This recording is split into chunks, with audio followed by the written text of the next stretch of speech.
And lastly, we'll talk about diffraction in Chapter 36. And really what we're going to be looking at is how sharp edges can affect light, how apertures can affect light. Turns out it's going to diffract it, and so we'll talk about what the single-slit diffraction is and how the intensity of the light pattern on the other side of it. We'll talk about having many slits very close together, also known as a diffraction grating. Talk a little bit about X-ray diffraction and a little bit about crystallography, and how diffraction places limits on things with apertures such as telescopes.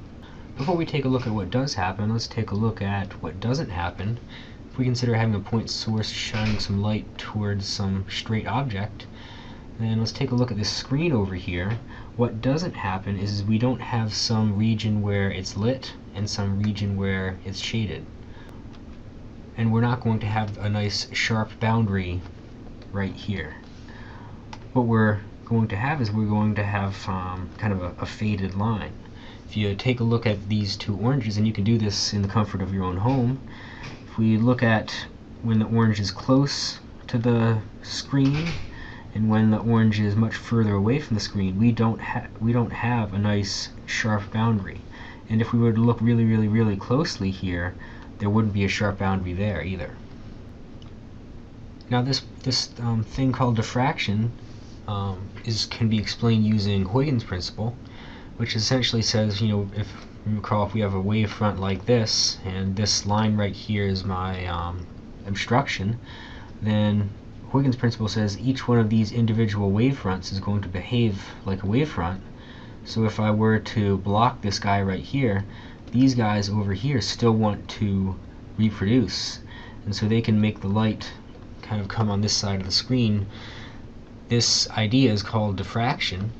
We'll talk about two types: Fresnel diffraction, where the source, screen, and optical are close together, and then there's Fraunhofer diffraction, where the source, screen, and the optical are very far apart, kind of like I showed with that orange picture on the last slide. And we can take a look at the pattern of light, say from a razor blade. This funky little guy right here is an old school straight edge razor blade.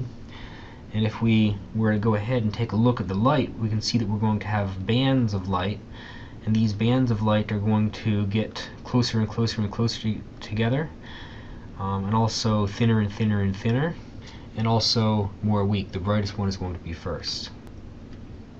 So let's take a look again at what does and does not happen. If we consider light shining through just a single slit, geometric optics might say, hey, light is allowed to pass only through this slit, and so I'm going to have just a replica of the slit on the screen, but that does not actually happen. Instead, we produce what is called the diffraction pattern, which was the pattern seen by that razor blade, where the light is going to essentially be able to illuminate regions outside of the slit, and we're going to have a large bright band right here, and then we're going to have smaller and smaller and smaller bands. Now this looks fairly similar to the interference pattern you saw, and it is, although it has some dissimilarities in that this is not equally wide as those guys, and also it fades off quite a bit quicker. Now let's take a closer look at what's going on here. If you remember, I keep on coming back to this beast called Huygen's principle that says I can treat a wavefront, each individual piece as a source. If we consider kind of light coming into this single slit, then we can treat each one of these wavelengths, or each one of those little chunks, as its own source, which is then going to emanate light.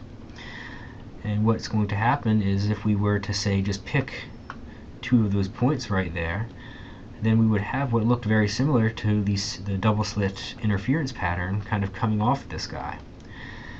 And what we have, if we want to take a look at our screen over here, we're going to have interference from that point, that point, that point, that point, that point, that point, and we can have regions of constructive or destructive interference as we work our way up and down this screen.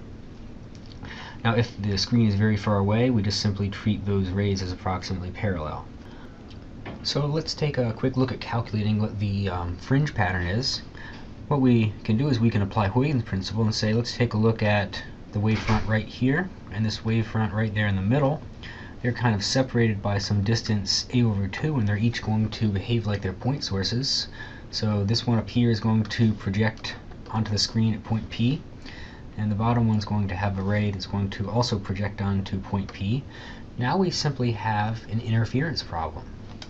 What we can kind of do is we can say, well, the angle between them, since the screen is really far away, it's going to be roughly the same. And the path difference between them is going to be this tiny little triangle. I'll enlarge a little bit. That's going to be a over 2 sine theta.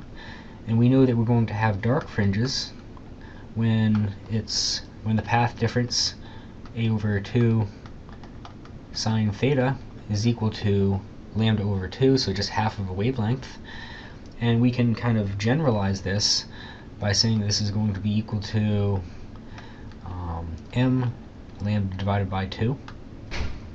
And then we can go ahead and cross off this 2, and we have a sine theta is equal to m lambda, where m is going to be equal to plus or minus 1, plus or minus 2, plus or minus 3. Note there is no m equal to 0. Now this is for dark fringes.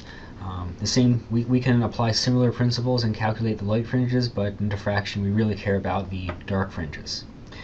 We can also apply the small angle approximation and say that theta is going to be equal to m lambda divided by a, where I've simply replaced sine theta by theta, and I've divided both sides by a. And lastly, we can also use some trigonometry and calculate this distance y up the screen for our dark fringes. So kind of what we're going to see is shown by this photograph. If we have some slit that's shining light onto a screen, we're going to have some very bright fringe, which corresponds over here, which is more or less the light coming directly through the slit. And then we're going to have dark bands corresponding to m is equal to 1, m equal 2, m equal 4. And once again, kind of the height is going to be that distance right there. So what we can do is we can say, hey, if we know that we're 6 meters away from the from a screen, we measure the height, the thickness of the bright band to be 32 millimeters. What's the slit width going to be, given that my wavelength of light is going to be 633 nanometers? And what we're looking for is what is the slit width? Well, something we know is that this height is going to be half of 16, or half of 32, so y sub m is going to be equal to 16 millimeters. And then we can just simply say a is going to be equal to x lambda divided by y1, and here I've implicitly said that m is equal to 1.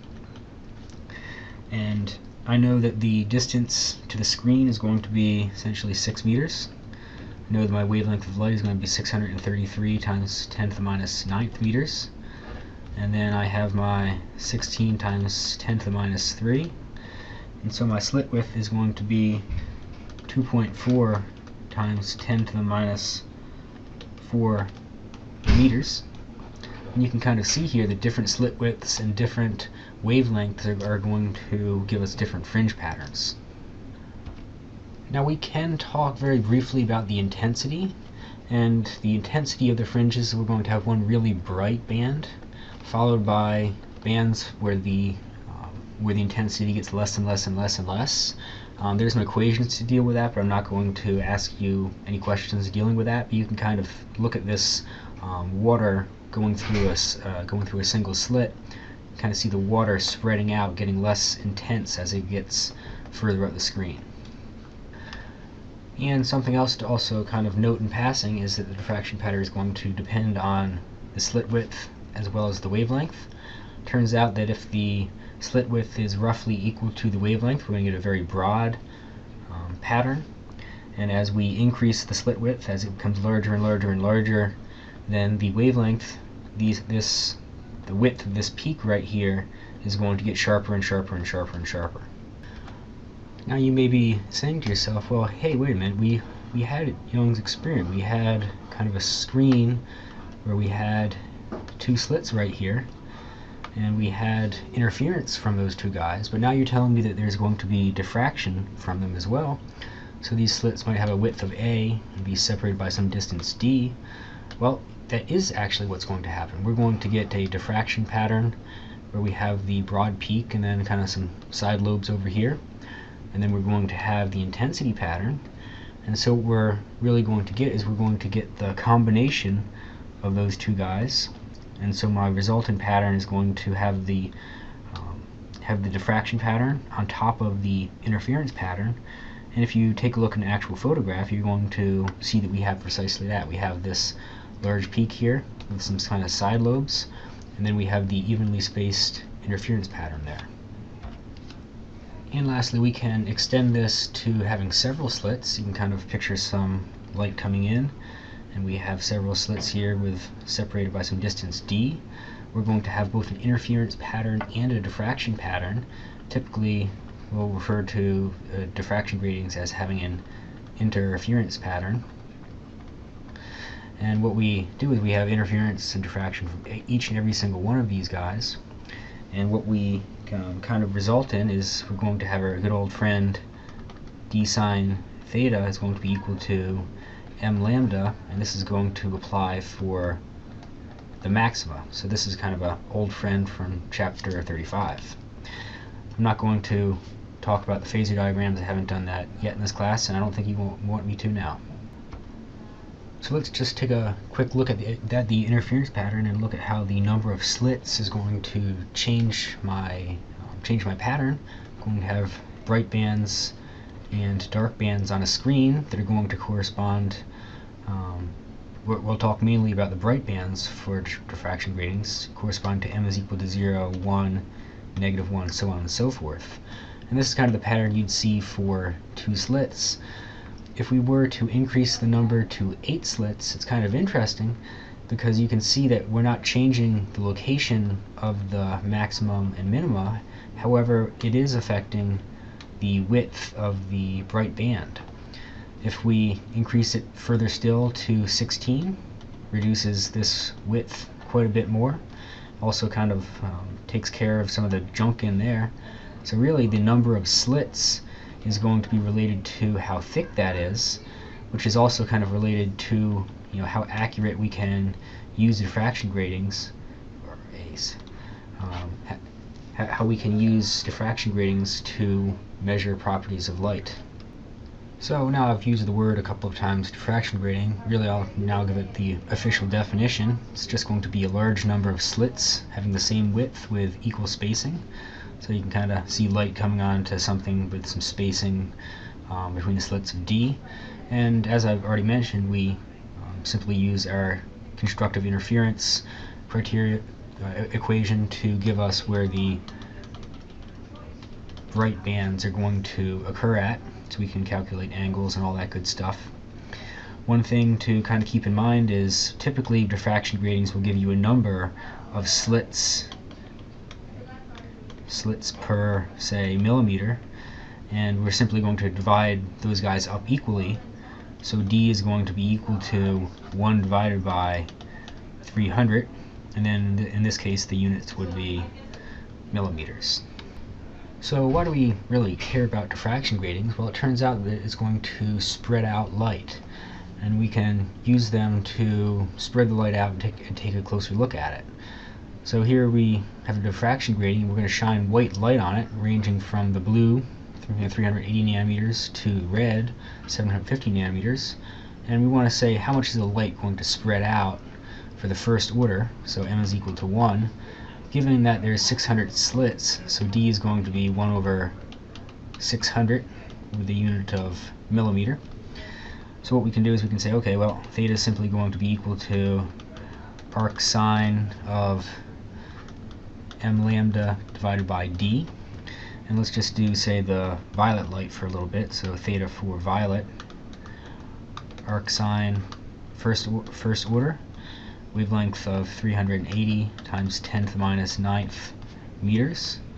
And D is going to work out to be 1.67 times 10 to the minus 6 when you convert it all up to meters. So we're going to get our angle for the violet light to be 13.2 degrees. You do the same type of thing and figure out that the angle for the red is going to be 26.7 degrees. And you can kind of see here that what we're doing is we're spreading out the violet a lot less than the red. And if I were to increase my number of slits, I would spread them out even more and be able to take a closer look at things. So the example I just worked through shows you how the diffraction grating can be used to disperse light. And really the real life application is going to be a spectrograph. If we just took a look at the sun in invisible light, and then the sun going through a diffraction grating, what you can kind of see is the diffraction grating is going to spread the sun out. And why would I care to do that? Well, suppose I was interested in what the sun was made out of. I want to spread the light out and look for these absorption lines, which actually turned out to be the Balmer absorption lines from hydrogen. And again, the more slits, the better you can spread these out, and the better you can measure this. The width of this is going to be related to how much hydrogen. Lastly, just a quick little note on circular apertures. We still have diffraction from any shape, really. It doesn't have to necessarily be rectangular. In the case of a circular aperture, what you're going to get is you're going to get a bright spot followed by the dark bands that kind of die off. Technical name for that's going to be an airy disk. And things like telescopes, microscopes, any type of optical equipment, really diffraction is going to be what limits the resolution of such things. So you can kind of see something with a small aperture versus a medium aperture versus a large aperture. Obviously going with a large aperture is going to give you better resolution.